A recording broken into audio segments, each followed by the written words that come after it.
দূরপাল্লা ট্রেনের স্টপেজের দাবিতে উত্তাল কাটলিছড়া।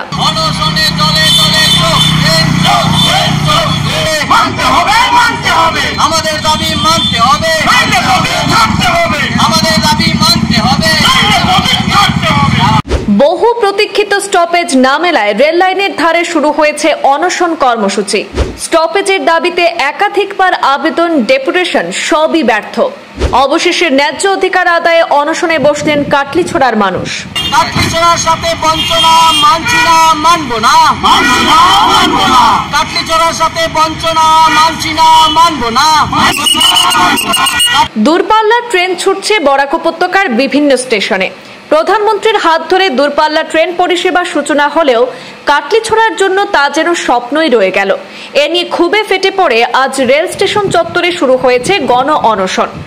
বহু বছরের দাবি পূরণ না হয় আজ থেকে শুরু হয় এই অনশন কর্মসূচি। এলাকাবাসীর অভিযোগ, রেল পরিষেবার সুবিধা তাদের মাথার উপর দিয়ে চলে গেলেও তারা এই পরিষেবা থেকে বঞ্চিত হচ্ছেন। গত 13 সেপ্টেম্বর ভারতের প্রধানমন্ত্রী নরেন্দ্র মোদী আনুষ্ঠানিকভাবে মিজোরামের সাইরং থেকে দূরপাল্লা ট্রেন চালু করেন। দীর্ঘদিন ধরে কাটলিছড়া স্টেশনে দূরপাল্লা ট্রেনের স্টপেজের দাবি জানিয়ে আসছিলেন স্থানীয়রা, কিন্তু 16 সেপ্টেম্বর রেলওয়ে বিভাগের এক নোটিফিকেশনে জানানো হয় জামিরা ও লালবাজারে পরীক্ষামূলক স্টপেজ থাকবে, তবে কাটলিছড়ায় নয়। আর এই সিদ্ধান্ত প্রকাশ্যে আসতেই ক্ষোভে ফেটে পড়েন সাধারণ মানুষ। তাদের অভিযোগ, কাটলিছড়া বরাক উপত্যকার অন্যতম ঘন বসতিপূর্ণ এলাকা।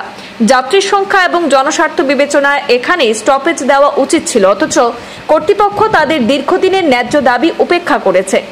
আজ থেকে শুরু হয় এই অনশন কর্মসূচিতে বহু মানুষ যোগ দিয়েছেন। আন্দোলনকারীদের হুঁশিয়ারি, দাবি দ্রুত মেনে না নিলে এই আন্দোলন আরো বৃহত্তর এবং কঠোর আকার নেবে। তাদের বক্তব্য যে রেলওয়ে যদি সেখানে এলাকাবাসীর কথা না শুনে তবে তারা গণ আন্দোলনের পথে হাঁটতে বাধ্য হবে। আজকে যেটা আমরা আমাদের কাটলিছড়া, বৃহত্তর কাটলিছড়ার স্বার্থে আমাদের যে ট্রেনটা আজকে মিজোরামের সাথে ভারতবর্ষের অন্যান্য স্থানের সংযোগ হয়েছে, এবং সেই হিসাবে আমরা কাটলিছড়া স্টেশনে যেটা একটা স্টপেজের দাবি ছিল, কিন্তু দেখা গেছে যে প্রথম কাটলিছড়াকে বলা হয়েছিল যে কাটলিছড়াতে স্টেশন থাকবে, কিন্তু এই বৃহত্তর কাটলিছড়ার স্বার্থে এই স্টেশন থেকে দেখছি যে আমরা যে কাটলিছড়া কমপ্লিটলি বঞ্চিত হতে চলেছি। কারণ বিগত দিনে, গত 2 দিন আগে একটা অর্ডার ইস্যু হয়েছে যে স্টপেজের জন্য, যেটা দেওয়া হয়েছে যে লালাবাজার দেওয়া হয়েছে, জামিরা দেওয়া হয়েছে। আমাদের ওই প্রসঙ্গে আমার কোনো কিছু বলার নেই। আমাদের শুধু দাবি, প্রথম থেকেই দাবি ছিল যে দূরপাল্লার স্টেশনে কাটলিছড়াকে দিতেই হবে, এর প্রাসঙ্গিকতা রয়েছে, এবং এই প্রাসঙ্গিকতাকে উপেক্ষা করে এবং কাটলিছড়ার যে ন্যায্য যেটা দাবি, এই দাবিটা কিন্তু কাটলিছড়াকে লালাবাজার দেওয়া হয়েছে, আলগাপুর দেওয়া হয়েছে, জামিরাতে দেওয়া হয়েছে, কিন্তু কাটলিছড়া যে স্টেশনের যেটা দাবি সেটা কিন্তু ভিন্ন। কাটলিছড়ার দাবিটা একটা মজবুত দাবি এবং এটা ন্যায্য দাবি। এটার জন্য বঞ্চিত শুধু কাটলিছড়াবাসী হবে না, দূরপাল্লার মানুষের সাথে কাটলিছড়ার যে সংযোগ রয়েছে, সেখানে ব্যাটালিয়ন হেডকোয়ার্টার রয়েছে, এখানে ট্রেনিং সেন্টার রয়েছে, যেখানে 2000-এর অধিক ট্রেনিরা এখানে ট্রেনিং করে, বিএড কলেজ রয়েছে, আইটিআই রয়েছে, পলিটেকনিক রয়েছে। এখানে দূর দূরান্ত থেকে ছাত্ররা কাটলিছড়াতে এসে পড়াশোনা করে, এবং কাটলিছড়ার অনেক ছাত্র রয়েছে যারা বাইরে গিয়ে পড়াশোনা করছে। এর জন্য যদি এই কাটলিছড়ার যেটা ন্যায্য দাবি আছে, এবং যদি আমরা ডিস্টেন্সের দিকে দেখি, এবং কাটলিছড়াটা একদম সেন্টার পয়েন্টে রয়েছে, কিন্তু কি জন্য উপেক্ষা করা হলো, এর জন্য আমরা তীব্র নিন্দা এবং ধিক্কার জানাচ্ছি।